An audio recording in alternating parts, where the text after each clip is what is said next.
Alright, everyone, welcome to D Lud Golf Channel. We find ourselves today at Wing to Foot East Course. CE Sim Golf always does good courses. The detail on this is really excellent. The layout, the greens are massive, and has crazy shapes, and I found the course really fun. I have 3 separate times in this video. I take my 50-degree gap wedge and shank it, and then somehow come back in par. So look for those, because those are always interesting. And if you were curious if a Garmin R10 can like pick up a shank, about to prove it to you later in this round. I actually play pretty good because we par all those mistakes. Everything else is kind of steady, and we'll be able to show you Wing to Foot the East course without too much delay. What is more on my mind is, A, welcome to the world, my newest member of the family, Boston David, and he was born 4/14, and everyone is asleep right now. And so I thought, I will come in here and just do a quick video on Wing Foot because I liked it, and the power went out twice because it's like super windy and they're doing repairs or something. And then the alarms started going off because the power went off. And so I had to try and do this at least 3 times. So happy birthday to my son, Boston. And hopefully the power doesn't go out because I'm going to be super pissed. We're here at the third, a just kind of standard par 3. I played the whites. I think the back tees were pretty far. I'm still not driving it up to my standard. This is pre-new computer as well. Some of you who follow the channel will know that I got an upgrade on my PC so that I could really show the courses in the detail that they deserve. And this is pre that. So this video on the old computer still does a fine job, and it was a pretty sad computer. So, like, don't let the thought of getting a $1,000 gaming computer stop you from getting GSPRO. The computer that this is running on is a Dell Optiplex from an office with a GTX 1660 in it, and it did it fine. You know, I never really complained.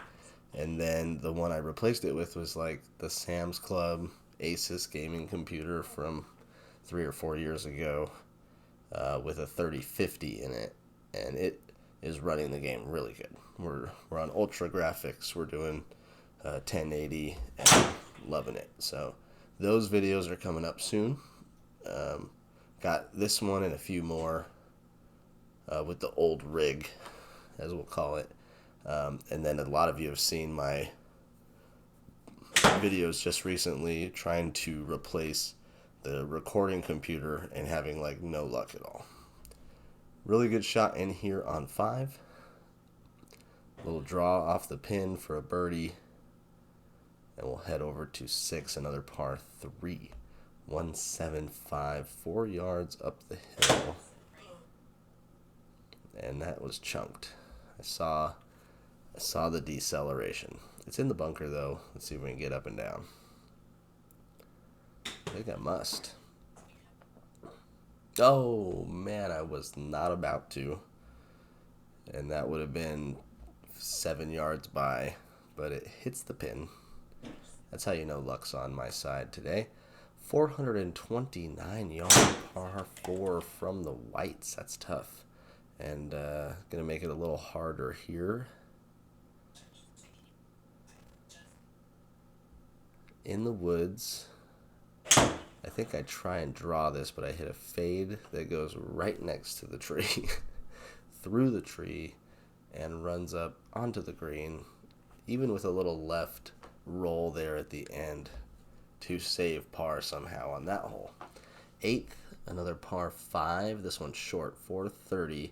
You can't quite cut it over there. We're going to try. Oh, no, we're not. We're going to go the longest away possible. That's me trying to hit a draw. That face is just always open. 222 though, should be able to pull it left Didn't hit that very good either. Watch, we'll still birdie. 36 away.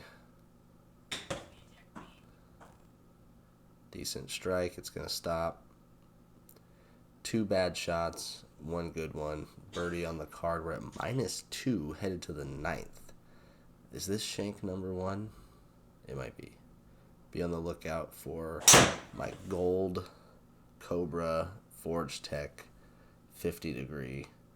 For some reason, whatever swing thought was going on with that thing, not great. There is number 1. Supreme disappointment, mostly for you guys out there watching. No one needs to see that.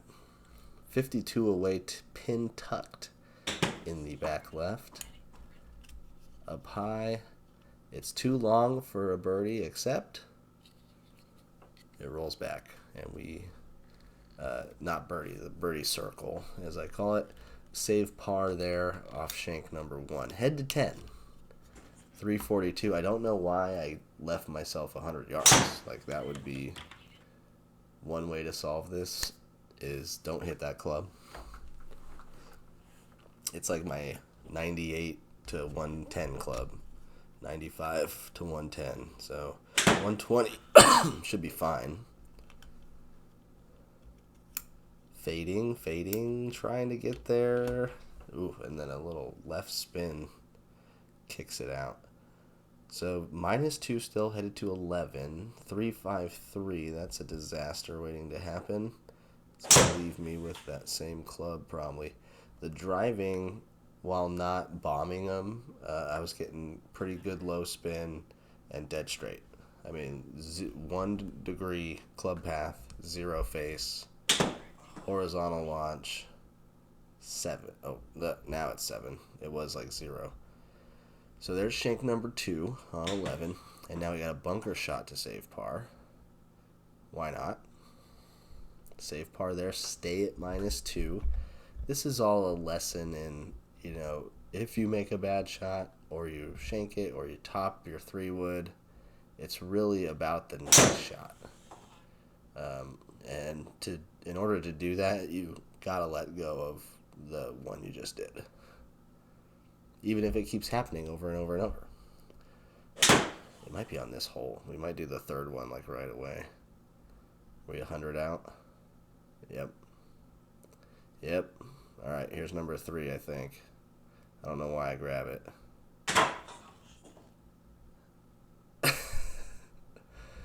Oh, God. Now an impossible shot. 34. At least we have some green to work with, but over the bunker.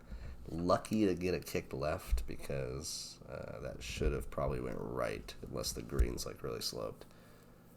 All right, still at -2, and we've gotten those out of the way. I definitely just don't grab that club anymore this round. I thought the people have suffered enough with that. And I was running out of gifts, too. Like, how many can I possibly put up there for being frustrated and scream emoji? Just a normal par there. And 14 coming up. We got another 370-something par 4. The whites do give you a couple relaxing distances on par 4s. I will say that.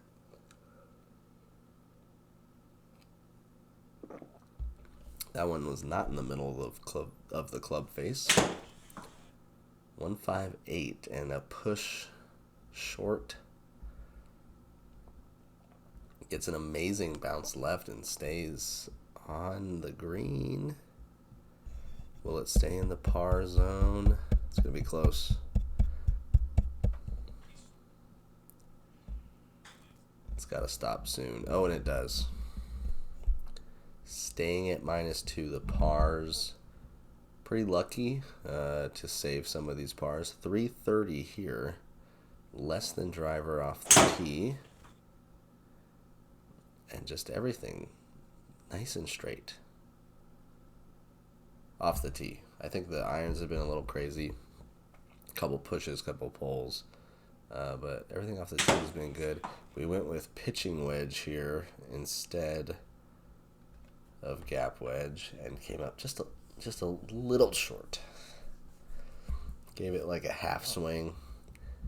and didn't quite get there, but much better contact, obviously.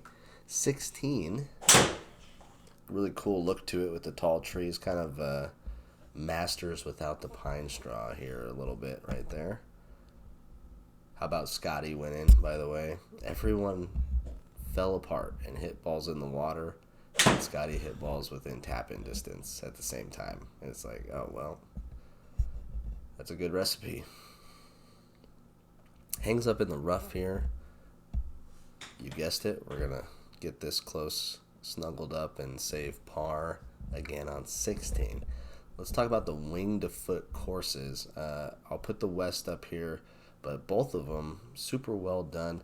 The big green complexes, I think, are fun. You can play different pin positions and have different experiences and shots in.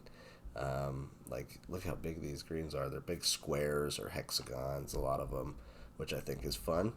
The detail in the grass, it's some of the better rough that I've seen in the game. It's very defined and looks fluffy, and the trees obviously also very detailed.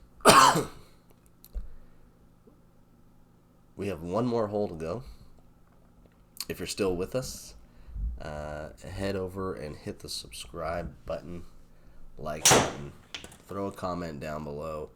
All that stuff just gets it in front of more people that play GSPRO, that have simulators, that want to see what courses are out there, that are interested in this kind of stuff. We're hitting back towards the clubhouse 131. Probably a soft 9. Chance to go -3. Let's see if we can do it.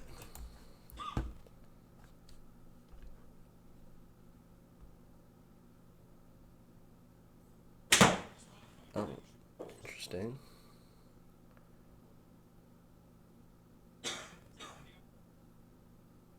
We didn't see the swing for some reason, but we're zoomed in on the scorecard at even 70.